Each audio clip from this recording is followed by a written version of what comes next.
Hello, everybody. Welcome to the webinar, and we'll give it a few minutes for people to join. It's wonderful to see you guys here. It's great to see people strolling in, see that number increase. How are you this morning, Wim? Yeah, hi Eric. All good. Here from Amsterdam. So glad to be here. I'm really looking forward to this webinar. Very cool. Yeah, us as well. I think we'll have people all over the world, I guess, dialing in. So yeah, at least Peter and I are from the Netherlands, based from here. We'll be joining actually Autocon for people that are also interested to meet us over there. So we're going to go to Denver. So yeah, if anybody's going, just say hi. I'll be there. Peter will be there. I look forward to meeting anybody there. Yeah, I like how you slide in that pitch for AutoCon. And yeah, Network to Code as well. We'll have a booth. We'll have a big presence. We'll have 2 workshops planned for day 2 on the workshop if you're there for the workshop. And on the day of the presentation, I believe we'll have at least 1 presentation for customers' case studies. So I see, Awesome. we actually have good number of people, but we'll give it 1 more minute and maybe start in pretty soon. So hold tight and we'll start pretty soon.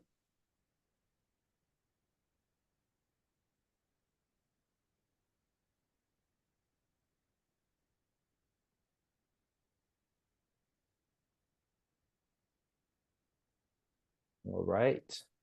Yeah, why don't we just get started if you guys don't mind, because I think we have a lot to go over today, and I'm very excited for the demo, for the content. So excuse me. So let's get started. Hi, everybody. Good morning, good afternoon, good evening, wherever you are. Welcome to our webinar today on Mastering Network Device Onboarding, Simplifying Device Discovery, and Enrich Data Collection with Nautobot and Slurp'it. Next slide, please. This is our agenda for the next hour. We'll introduce the presenter for the day, of course, and we'll talk about the importance of network source of truth, as well as the importance of device onboarding. After that, we'll discuss how we could discover the devices, as well as how we can automatically collect data from them, including a demo session from our friends at Slurp'it. One note that I do want to mention is for Q&A, the chat function is disabled for this session. So please use the Q&A box and features from Zoom to type in your questions, and we'll have some time at the end to answer those questions. Of course, toward the end, we will provide additional links for resources, where to go from there if you're so interested, and we do hope you are, and try it out. Next slide, please. Again, my name is Eric Cho, Network Automation Advocate from Network to Code. I am joined today by my colleague, Tim Shryak, Director of Sales Engineering, as well as Wim Garrett and Peter Van Os, both co-founders of Slurp'it, and Wim also hosts the title of CEO of Slurp'it. Next slide, please. We are Network to Code, the network automation company. The company was founded in 2014 by Jason Edelman. We recently celebrated our 10-year anniversary. We are the creator and maintainer of this open source project called Nautobot, in case you're not aware. And we do aim to build software and services to make network automation a reality. And we handle more network automation projects than any other providers in the world. And I could say that confidently. Next slide, please. And with that, I will hand the mic to Tim to talk about the importance of network source of truth and the importance of onboarding devices.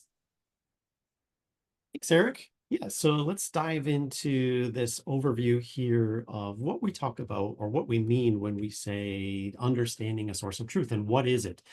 A source of truth is really all about a place that we express our intent. What do we want the world to look like? What is actually our authoritative state for the network? And this is really a very different way of thinking about things, particularly for network engineers, where traditionally as network engineers, we think of the authoritative state of the network. We think I should go look at the network itself. But sometimes, and quite often, and in fact, pretty much all the time in the real world, that's not really the full story.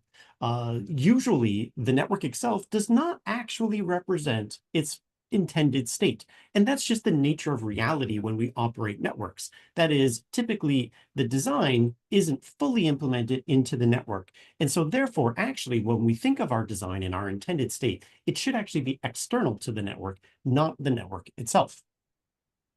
So what is a network source of truth? It's a place where we can actually define that intended state, where we can express what it should look like and give us a single pane of glass or one place to go and look and see what is it that we'd say our network should be. It's a place where we can enable our data validation and enrichment.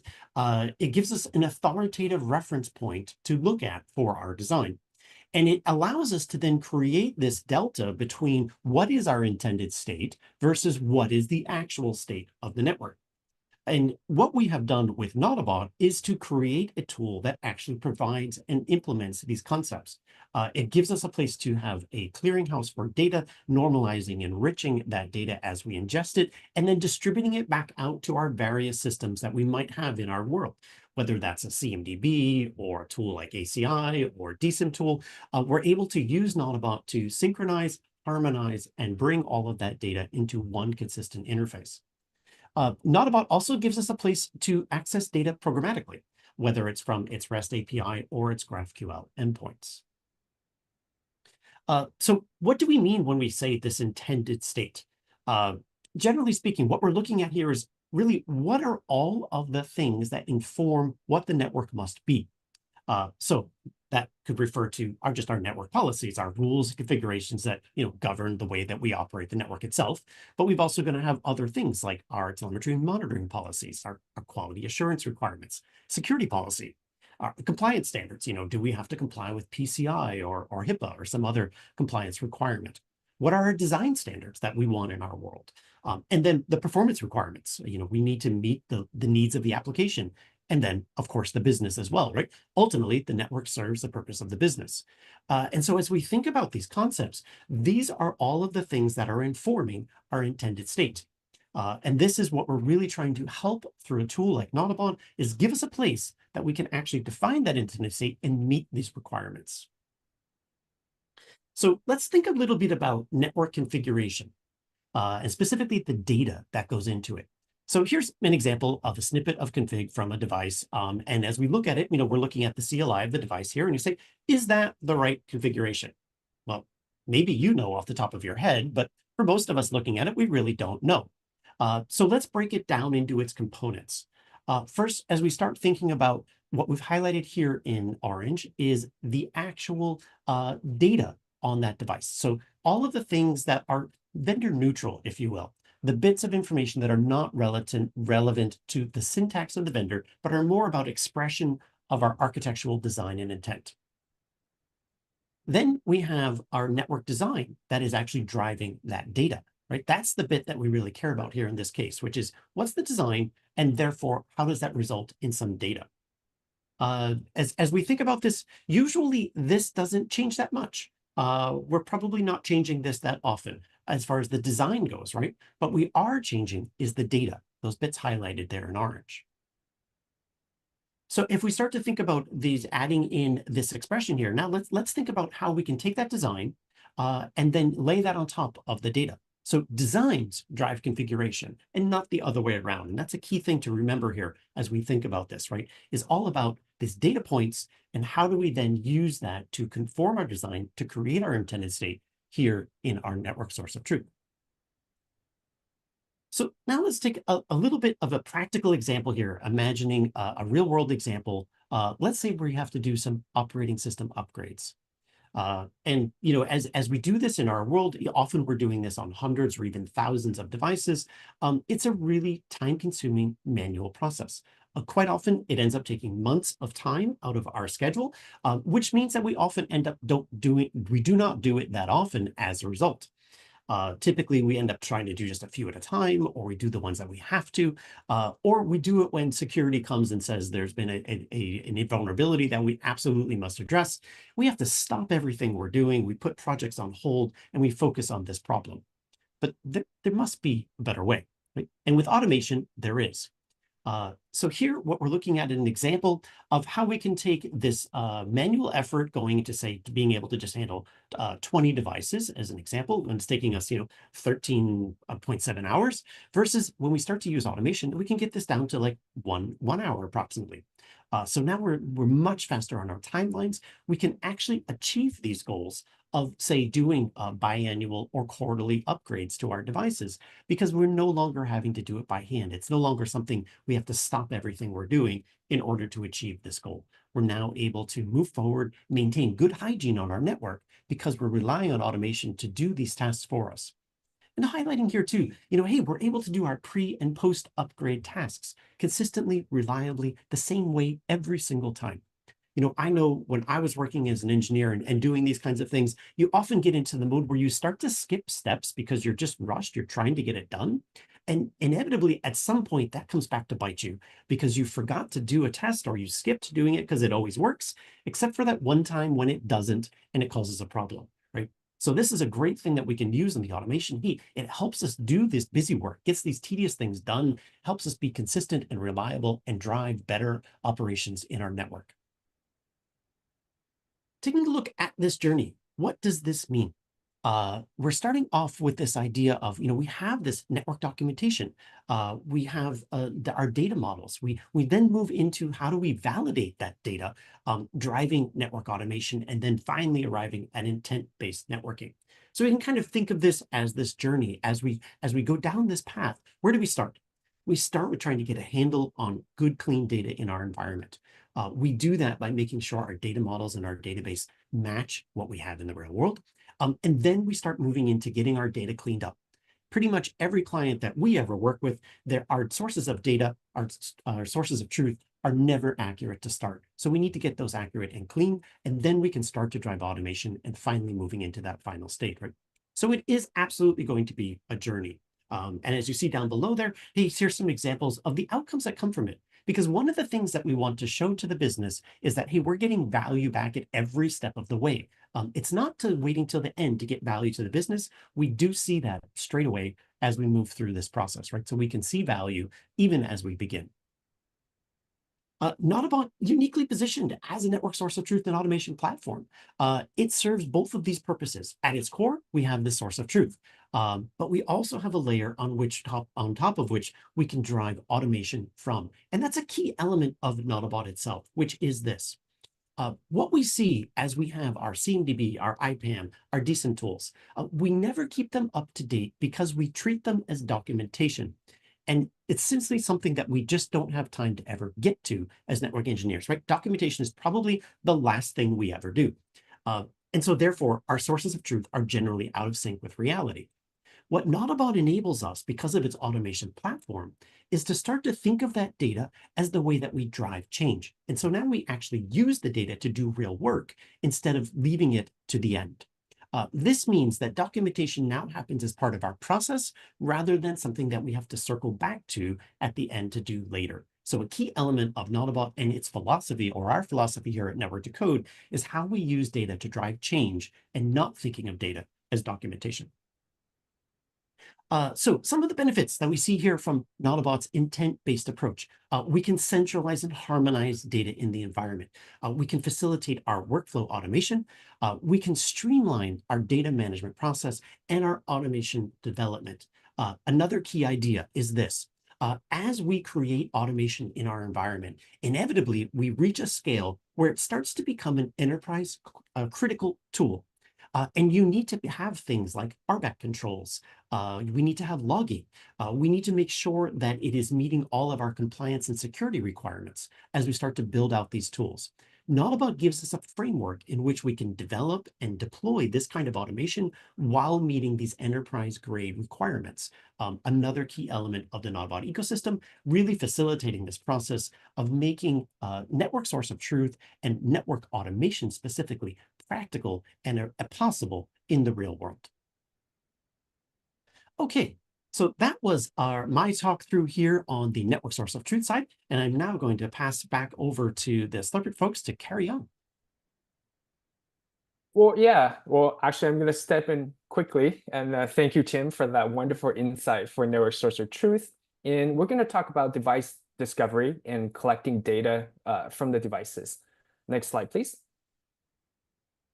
Many of you have joined us maybe a week and a half ago on the newly released device onboarding app, version 4.0 with Jeff, Kayla, and myself. Essentially, we consolidated two apps from previously, the old device onboarding app and network importer app. And we also added features and got rid of some technical debt. So essentially for device onboarding 4.0, it is a two-step process.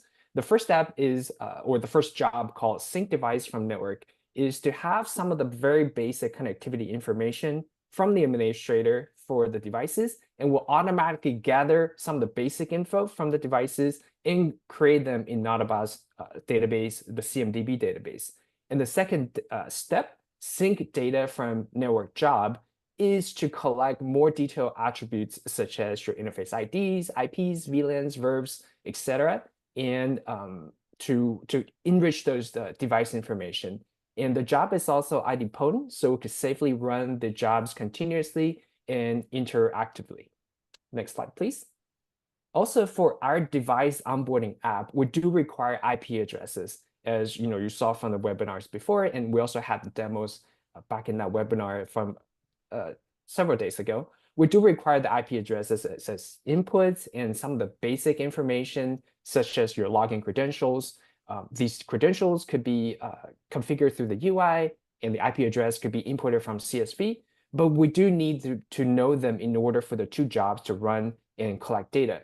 And we see this solution as best used when the devices on the network are known, and just those devices haven't been populated to Nautobot yet. We understand some engineers might prefer more of a crawler auto discovery solution, maybe for rogue devices discovery on a continuous basis, or perhaps there's a business acquisition situation where you need to crawl and onboard the devices quickly, which brings us to our partner Slurp'it for their solution. Awesome, thanks a lot, Eric. So I'll take over for a few slides here and then actually hand it over to Peter afterwards to actually show it. But yeah, let me explain why actually we started Slurp'it. It was always good to solve a problem, right? And the problem that we saw in the market is when people want to start, engineers want to start with network automation, like how do you start filling the source of truth? Like how do you discover all your relevant information and onboard this into a source of truth? So that's really what we tried to do. And we wanted to use as many open source technology possible. So we chose for TextFSM as a way to parse. And the beauty of this is Network to Code obviously had already a huge library of TextFSM templates. I think when we started, it was about 500 or 600. At the moment, we're at 1,000 TextFSM templates that already have been made, so you don't need to write them to parse all the common commands from all the common vendors. So we use NetMiku under the hood, so about 117 vendors are supported. And we build like an enterprise application around it that is really able to scale this up. So you can scale the application. It allows you to have a unified API. And lastly, it has a free version that makes it possible for anybody to use. So the free version allows you to do unlimited device discovery. Even if you don't know any IP address, you just give it a range, or like Eric was saying, we have a crawler. It can crawl through the network and find devices. Once we have it, you run the show commands and parse the data. So we have TextFSM. We actually develop new vendors for Kirk Beyer, his project, or create TextFSM templates if customers don't know how to do it themselves. And we offer the free plugin for the Nautobot plugin. Okay, next slide, please. So I think we already said it. So 3 things that Slurp'it does: discovery of unknown or known devices, then discover all the data and bring it into your Nautobot. So, and I think on the right, Eric was talking about, I think Tim was talking about this journey. We see the same thing. You need your inventory. On top of that, you need to be able to do the config management and compliance. But in the end, you want to onboard all that information in your intended state. Next slide, please. So Peter is going to show this actually, the 2 ways to do the first step, like the discovery of the devices. there was a way to start giving like SNMP and using the range subnet ranges. And there's a crawler way where if you don't, maybe you don't know your network, it doesn't have a management domain, give it an IP address and it starts crawling and figuring out which one of the IP addresses that it finds are actually network devices. And then the next slide, it can actually go in once we have the devices, go in and run all these text FSM templates, and you can scale this up. So it's very flexible. You can define your own plannings, which data you want, how often, and yeah, bring it into your Nautobot. And with that, I'm going to hand over to Peter to show it.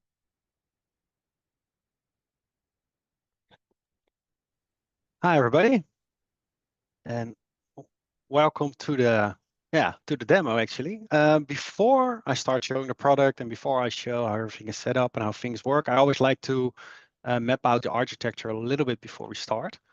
So when we start creating Slurp'it a bit more than a year ago, we were like, okay, we don't want an application which only runs like on a single operating system or something. Let's make it multi-service. Let's start creating containers. Let's hook the containers together so that it becomes kind of like an infrastructure which is very easily scalable, upgradable, and so on. So this is a little bit how the architecture looks like. So there is a portal at the top, and the portal is the GUI and the API. And the cool thing about this is you can run this on-premise or, for example, in the cloud. So it can be like partially a SaaS application. And then at the bottom, we have a data warehouse, which is where all the collected data from the network ends up in. And this is a NoSQL database. And we created two services at the bottom, which is a device finder, which you can configure. It will just go over your network. It will look for devices. And when it finds them, it puts them in a database. And then the data collector will kick in and start actually collecting the data from the devices it found. And the cool thing about this is since it's like a serviced infrastructure, that you can keep the data on site or on premise on your location in your data center, and you could potentially host in the cloud like only the GUI and the API. This way you can segment your data and the usability of the product. But that's not just it. The best thing, what I personally like about having a containerized application is that you can easily do horizontal scaling. And that's what we also did with Slurp'it. So if you have multiple security domains or just a very, very large network, which you cannot just thread it or with async scan fast enough, you can do similar like what GitHub and GitLab do. You can configure runners, or we call them workers. So you can have different workers separated over the globe, separated over your company, which will then all do the same, like they will communicate back to the application. So the more workers, the faster data collection goes. That's for the architecture. So Slurp'it itself. So this is the portal image you see here, the portal container. And what you always start with is like in here, you see like kind of a dashboard where you see like the basic information, like how many devices are found recently, how many templates do I have? Because what's good to know is that our device finder is like an essential tool to scan your network and put the devices in here. But what is also possible is that if you have already like a configured Nautobot system, for example, that you install our plugin, we grab the devices from Nautobot, and then we start scraping the data. So the device finder is a utility. You don't per se need it, but it's very handy, very useful. The data collector is using what Wim already said. It's using TextFSM. Why did we use TextFSM? Well, Google created a great piece of software there. It's stable, it's still being maintained. And the folks of Network to Code made so many templates that we kind of like work together with them. So we're like, okay, we use your templates, we sync them automatically in our application, and we make something on top of that, that if people will use our product and make a new template, that they can share them back. So the template will arrive at our place, we will test it, we will validate it, and we will then eventually commit it back to Network to Code. So this is kind of how we try to build like a hybrid model around it. So that's a little bit about Slurp'it. So now I'm going to start with the basics. The device finder was always saying. So what you see here now is that there are a couple devices already in this device table. Of course, it's pretty straightforward. There is an add button. You can import devices by CSV or by using our API, or the finder. What Eric mentioned before is that they have a finder as well, but they need IPs as an input. And this could be a very handy tool for that, because for us, what you can do here, you can specify an IP range, you can specify IP addresses, and based on the SNMP information, version 2 or version 3, we'll scan the network, and if something responds, we try to log in with SNMP, and based on the SNMP information we get back, we try to fingerprint what kind of device it is. And by having that data, we know, is it the Cisco iOS? Is it the Nexus? What product type is it? And so on, host name, FQDN. And then we have the basic information you also need to actually onboard a device in Nautobot. Now, the first big customer where we actually tried this out during the POC period, or an MVP period actually, he told me like, okay, we have branches all over the globe, but we don't really have a management subnet because we have it all outsourced and we don't know. So we were there like, okay, this is not going to work. So how do we do that? So we created a crawler. The idea was that in the finder, you then put your core network, which you normally know I hope at least you know your management range of your core network. And we will find your core routers, you put them in here, and then the data collector kicks in and start grabbing the LLDP, CDP, ARP, like all the related IP addresses from those network devices. Then our crawler, here you can configure from which planning of collected data it can use the IP addresses, kicks in, it tries to find all the IP addresses find from this collected data, and then it's going to try per IP address, are you a network device, are you a network device, are you a network device? If it is one, it's being added to the system, and then it's added to the whole batch of collecting data again. And this way, it's kind of like, as it says, crawler, spider, like it's hopping over the network, trying to find new devices, adding them to the system, and it will be like a moving process until we find everything in your network. So that's it for the device finder. The data collector, that works a bit different. So for the data collector, we created a planning page. Took us a bit of time to figure out a good name, because we're like, how do you call something where you specify which and when you want to collect certain data? So I was like, okay, it's a planning. You plan when and what data you want to collect. So in the planning, you give a name. You say how long you want to keep the data, how often you want to collect the data, and it will just start doing what you configured and get all the data from the network devices in. Now, by default, we, as we call it, the golden 10, like we provided like a blueprint. But yeah, since we use TextFSM under the hood for templates, you can just add your own planning, select the templates you want to use, and Slurp'it will start crawling that data. So you can, if you want ISAS data or VRF, multicast, I don't know. If it's not in here, you add it yourself, and Slurp'it will start crawling it. How we do that is you see here per planning, you see operating systems because it's a multi-vendor product. And in a planning, you can then select, you can find your operating system, you can select one of the TextFSM templates, specify the commands you want to use, and here at the bottom, it will be then normalized into like a certain data object. I will not spend too much time on that in here, but Eric will show some, share some links later on where you can get a bit more technical information like how this is set up. So the base, the foundation of a planning are still the templates. And that's what you see here. So here you see all the templates we support out of the box. And I always like to take an easy one people know, for example, the Cisco. And here we have now the Cisco template, and which you can just edit in here as well. So that the template we synced from network to code are available in here. You can change it, you can build it, you can immediately like validate it, like, hey, is my template actually going to work? Yes or no? But you can also live test it while building it. So we have a simulation lab under the hood, we call Mockit. And yeah, while building, I can do a test. Let's see if it works. It works. So I get my ARP table back. It's using TextFSM to parse it, and then it's being stored in the database. That being said, so that's the foundation, the basics of Slurp'it. Now there are a couple extra things. So we have, for example, transform rules.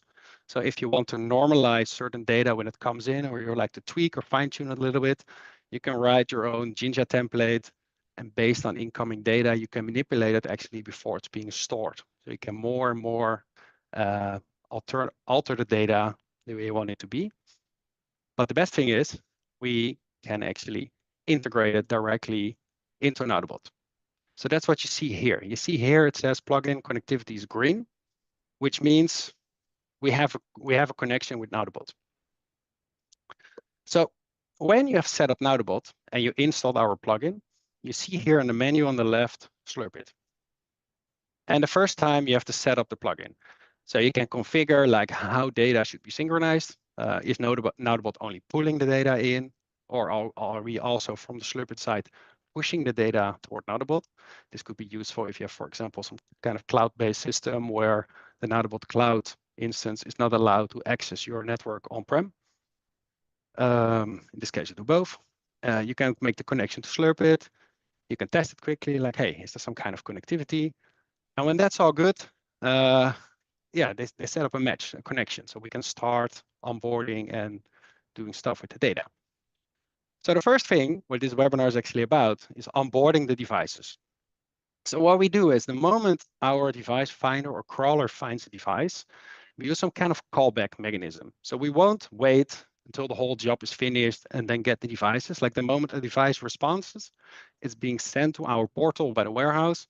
And then the portal is directly doing a callback to the plugin to add it in here. So when you have a job running, you will see new devices popping in during a batch. In here, you can onboard them. Why is the onboarding part needed? Well, maybe you don't want Slurp'it to manage certain devices, but also when you add devices to Nautobot, you maybe want to change certain settings before it's in there. Maybe you want to select which rack it's hanging or other info, which we don't have from the finder. It's like some basic information. So I select one device, I go to onboarding. I can add extra optional metadata or parameters. Well, for now, I'll just select some basic stuff and I click on apply. Now you will see here it's onboarded, which means Slurp'it can start maintaining this device. You see two more tabs, migrate and conflict. If Slurp'it detects that the hardware model is changed or the platform is changed, it could be that you are into a migration. So let's say you maybe switched from Juniper to Cisco or the other way around, but you kept the host name the same. That means in Nautobot, you want to be aware that the device is being swapped, but you maybe also want to update your device type. So we detect the change, we put it in conflict, and then in conflict, you have the option to update the device where it will just update the platform and device type, or you can recreate it where it will delete the old one and set the new one. The migrate tab is when you have a brownfield Nautobot and you want, you start synchronizing with Slurp'it, then the first time it will say like, okay, this is how we discovered the data. This is how you already had it in there. What do you want to do? Like who is leading? In this way you can like ignore and just onboard it or not. So that's what the migrate tab is for. Now, when a device is onboarded, we help you with a couple of things. So if you're, for example, new to Nautobot and you still have to add all the platforms and device types and stuff in there, like we do that for you while onboarding the device. So you see here the platforms, but you see also here like this device we just added, like that the type is added, we set the management IP to it, but we create an extra tab called Slurp'it. This is similar to the LLDP neighbors tab, which is already there, which using the Napalm driver. It's just what it does here is that it sets an API call towards Slurp'it to get the data. So this way I can get the latest collected data from interfaces or from ARP, for example. And this way, yeah, you can kind of, it's not live data, but it's like recently collected data from Slurp'it. We also connected with the Redis caching server. So when you open it once, it will be cached, so it's much quicker and it doesn't overload your database too much. So yeah, this is like a handy feature that you can have like direct insight. Okay, what's in my network from Nautobot. So yeah, that part is all about device onboarding.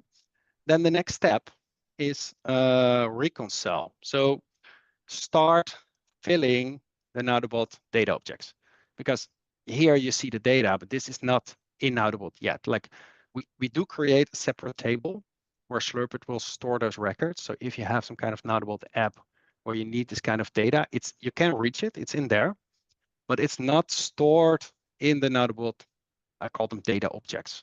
That's what we're going to do now with the reconcile, which will be step 2.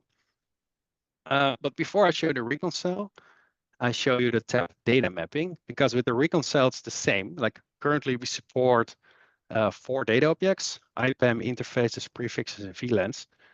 And it's the same here. Like there is certain data which we cannot find from the network, which you maybe like to add while reconciling data. For example, description. Maybe everything that comes in should be marked as by Slurp'it, so that you know, okay, this IPAM or prefix was added by Slurp'it.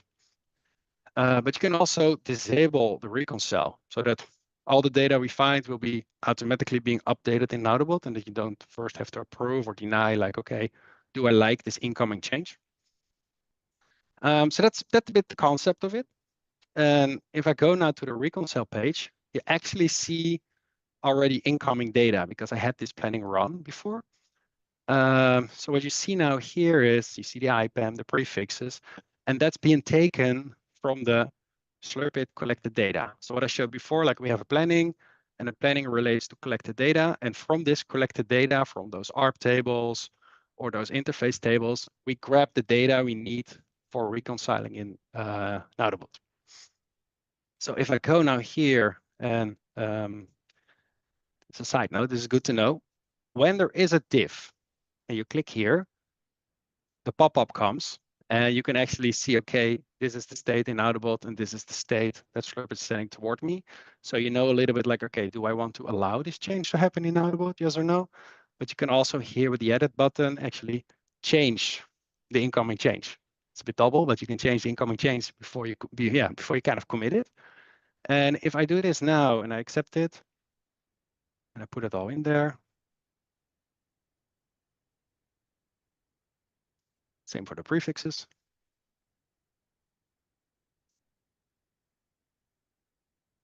And I go here to my IPAM and my prefixes. You see that the data is added. You see here the utilization.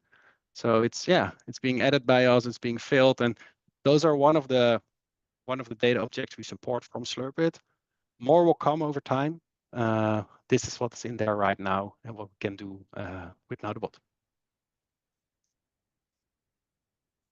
That was it for me.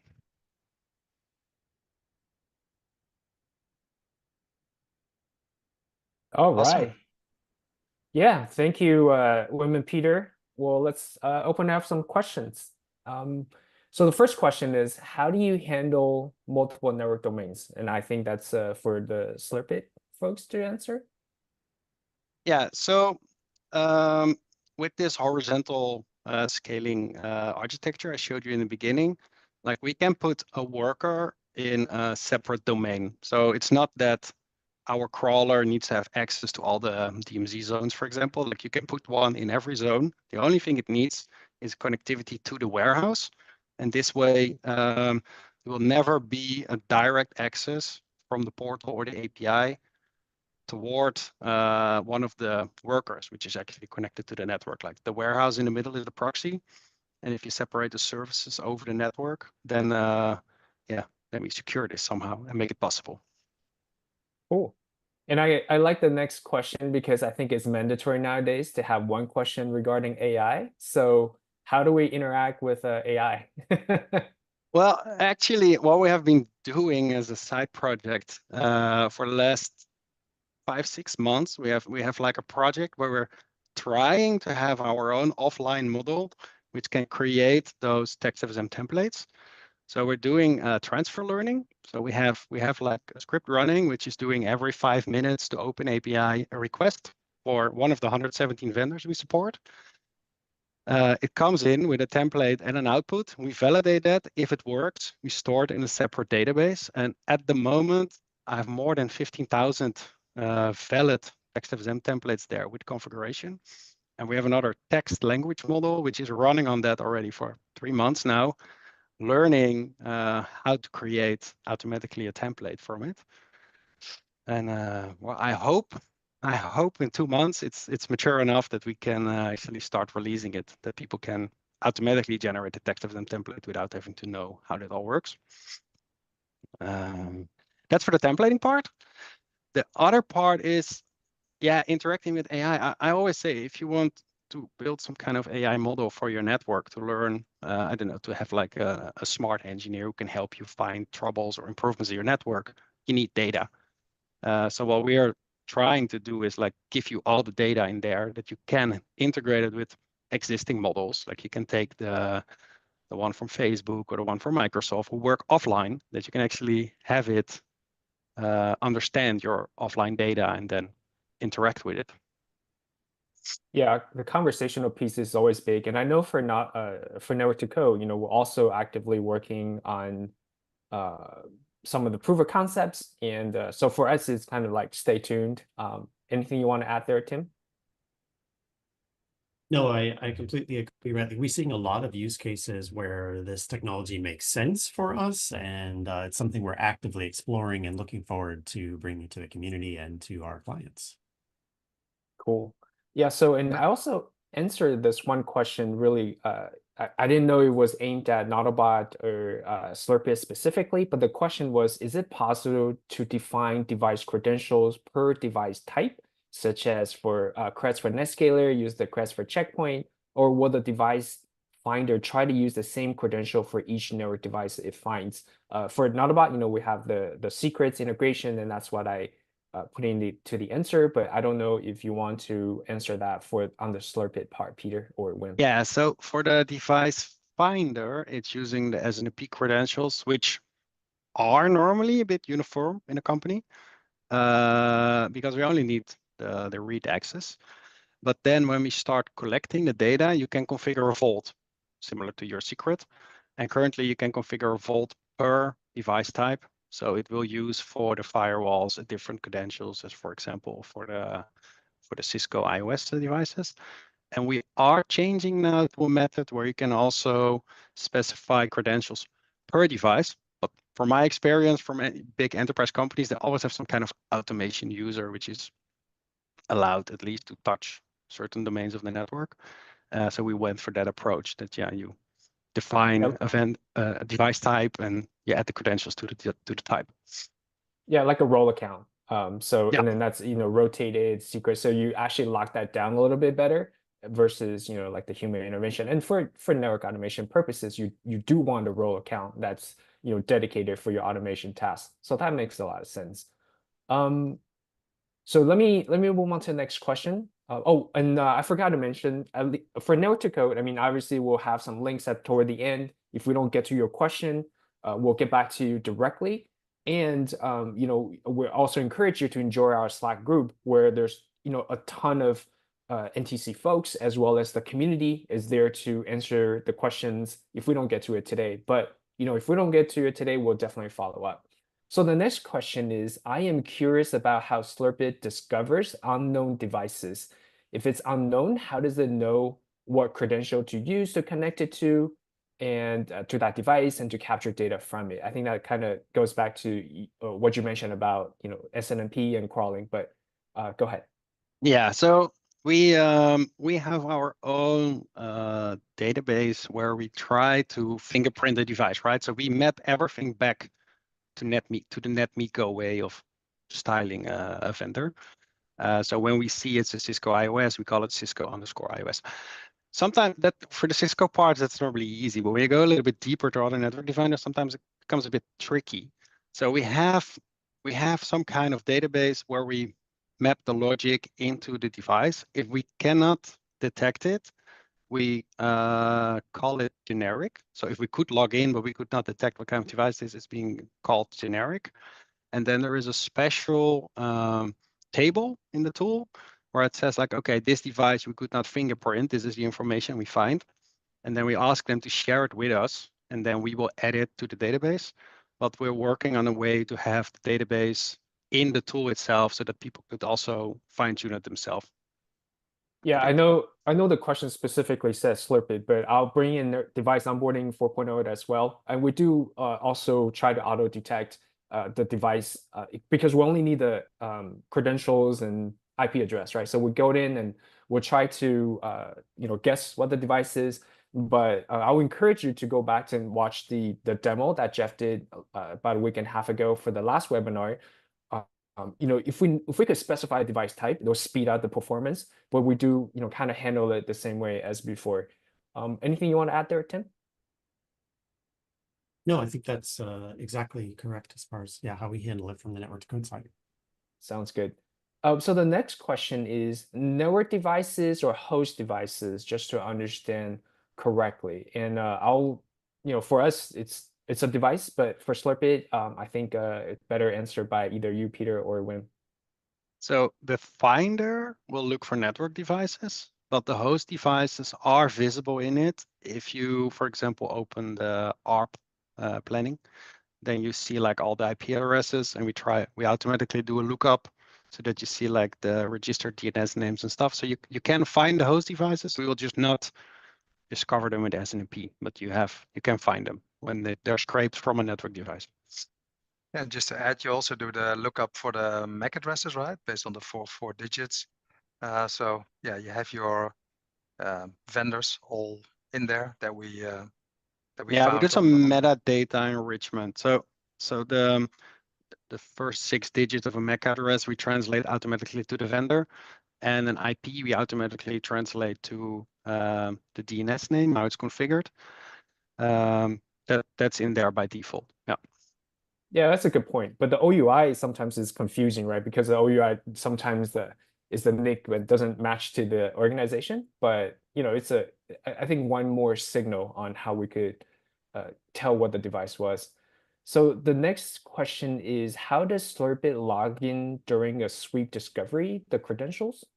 I think you showed that, didn't you, Peter? SNMP, yeah, using SNMP. Yeah, and then from the SNMP, then we know what kind of device it is. So then we know how to access it with NetMiko.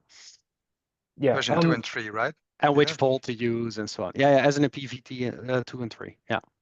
Yeah, so I was going to say, yeah, V3 as well. Cool.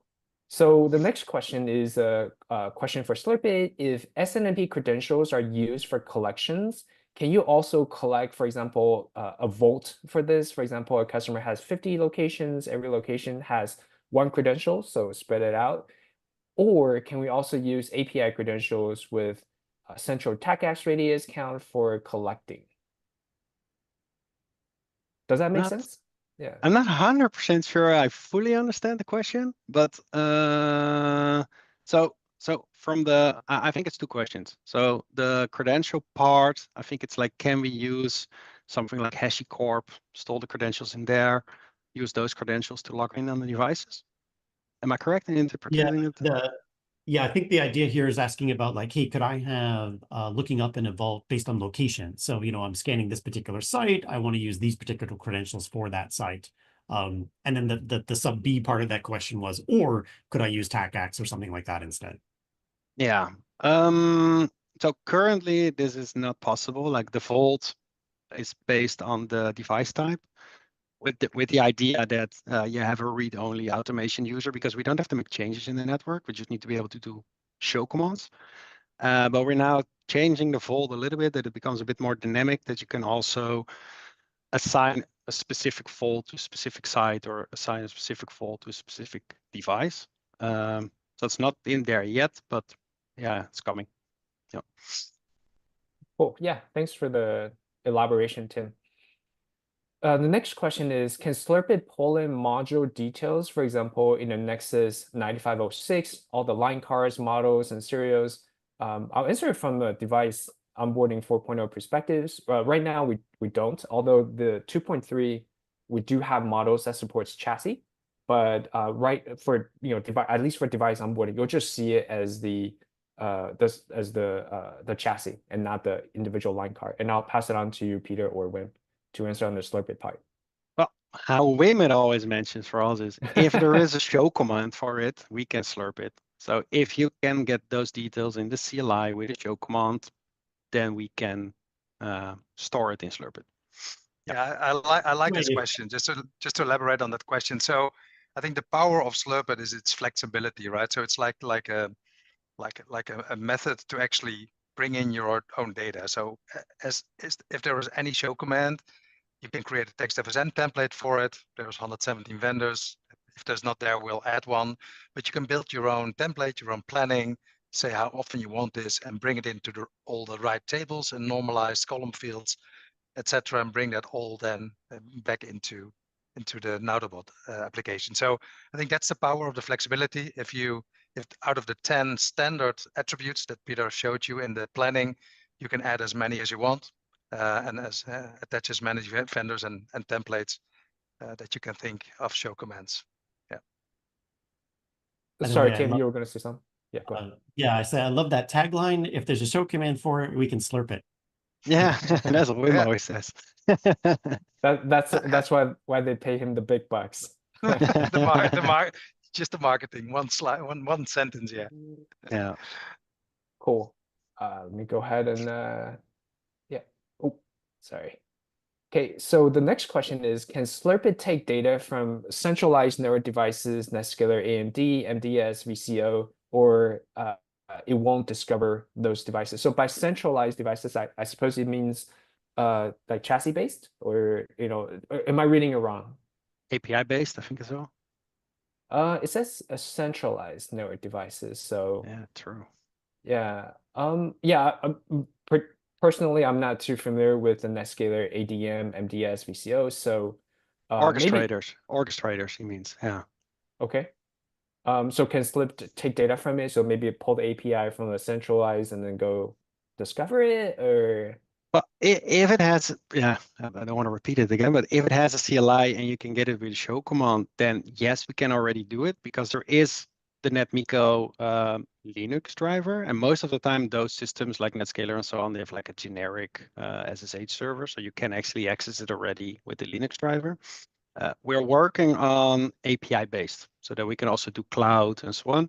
But we need to find a way, like what we do with TextFSM, that you can turn a text into something parameterized for the columns and stuff. So yeah. Welcome. Got it. Welcome on a centralized API controller-based systems. Yeah. Yeah. Okay, cool. And next question, I think this is for Wim. What do you get from the pay model? I guess the license model for Slurp'it. So maybe you want to differentiate between the free and the pay first. Yeah, sure. I mean, it's also on the website, so people can go there on the pricing. You'll see the free version basically has an unlimited license for device discovery, plus the plugin to Nautobot. So we don't care if you have 100 devices or 10,000 devices. You can basically run the application and find the devices. For the first 10 devices, you can also parse and get the data from all the planning and templates. If you want more than 10 devices, or you want to basically extend above the 10 devices and getting data in, then you need a license. So I think as a start, I think the first problem that people have, you can solve with the free version. Find your network devices, normalize, and bring it into at least have the basic attributes from the devices in your Nautobot. So that's free. Okay, got it. And then maybe just to add, we have some enterprise features for horizontal scaling or some advanced single sign-on features. But yeah, the professional license, basically, it's the pricing model is device based per number of tiers. So up to 200, up to 500, up to 2,000. You can see it on the website. And in terms of pricing, we try to be as well. I don't want to say like the pricing is competitive. Let's put it like this to many like of the big players out there. And I think we want to make a point solution that is easy to be used and also get the right level of money to use it. So yeah, okay. I think we're quite cost effective there. Got it. Yeah. So in the interest of time, we may not get to all the questions, but again, we'll follow up afterwards if we don't get to your question. And also we will encourage you to, kind of join our Slack channel, and we'll have a ton of resources out there, either already answered or, could be answered by the community or NoToCo folks. So the next question is, how do we ensure that discovery on network devices only include modules, components, and parts of interest? I guess if you could limit the scope of the data collected. And I'm going to skip the next part of that question because I think that just kind of goes into the first part. yeah, how do we ensure the discovery of network devices? Say you find a bunch of information, you just want to input this much. Oh yeah, I think you can just limit it to the planning. I think Peter can elaborate in detail, but you can define how many attributes you want, how long you want them. You can even define unique versus historical data, time-wise. So there's a lot of way to dice and slice and dice the number of input. I think, right, Peter? You want to add something to that? Yeah, the plannings are flexible. You can even say that you want certain data only from certain vendors and not from other vendors. You can say how often it should run. So you're yourself in control of which data you would like to have, how often, and for which devices. Yeah. Cool. Maybe one thing, Peter, to add, you didn't mention like the API, but the whole system is of course full REST API based. So you can even just retrieve the relevant data, even if there's more data in the data There's warehouse. an SDK, there is an SDK, there is an API. Yeah, you can interact with other systems. That's the whole idea. That's why we interacted with Nautobot as well. We made this plugin. What I would like to say, Eric, you talked about Slack. We have a channel there as well on your Slack, actually. So if people have questions, you can find us there as well. Yeah, it is a public Slack, so I think a couple thousand people have already joined, and so yeah, there's a lot of resources there, and it's a one-stop shop for the questions and answers. In the interest of time, we'll probably just move on to the next slide. So for you want to go over some of the resources, including the Slack channel and getting started guide for you for Slurp'it? Well, sure, yeah. So, I mean, the generic URL is the getting started, as you see in the top. But I think what's really interesting is Peter created a dedicated sandbox environment that contains both a Nautobot instance as well as a Slurp'it instance, plus the plugin, right? So you can go there, that's the link, and it refreshes every day. So you can actually just mess around and whatever you do. There is a complete imitation network. I think Peter mentioned it, called Mockit underneath. So you can just trial out all kinds of vendors and text templates if you wanted to. So that's available on the sandbox. Then there is a whole playlist that we recorded that goes into detail on how to configure the Nautobot plugin. And there's a whole course. It's really available. It's on YouTube. So just follow that and you can configure the entire thing. And goes in much more detail than Peter did. And same for Slurp'it. We left out a lot of technical details because it's a collaboration. Yeah, there's a webinar, right? There's a separate exactly. It's a separate playlist for Slurp'it. You'll find it once you go to that playlist. Cool. So some of the key takeaways from today are the importance of network source of truth for a data-driven approach for network automation. We also talk about the different ways we could do the initial device onboarding and the continuous collection of data from devices, either with device onboarding 4.0 or with our partner Slurp'it. Next slide, please. Again, thank you for attending the webinar today. We know your time is valuable. If you're interested in learning more about Nautobot, Nautobot apps, the documentation, Nautobot Cloud, of course, the links are provided on the screen. Please do reach out to us for a demo on our website as well. And I want to thank you for attending the webinar today, and we look forward to seeing you in our next webinar. Cheers. Awesome. Thanks, everybody. Bye, guys. Everyone.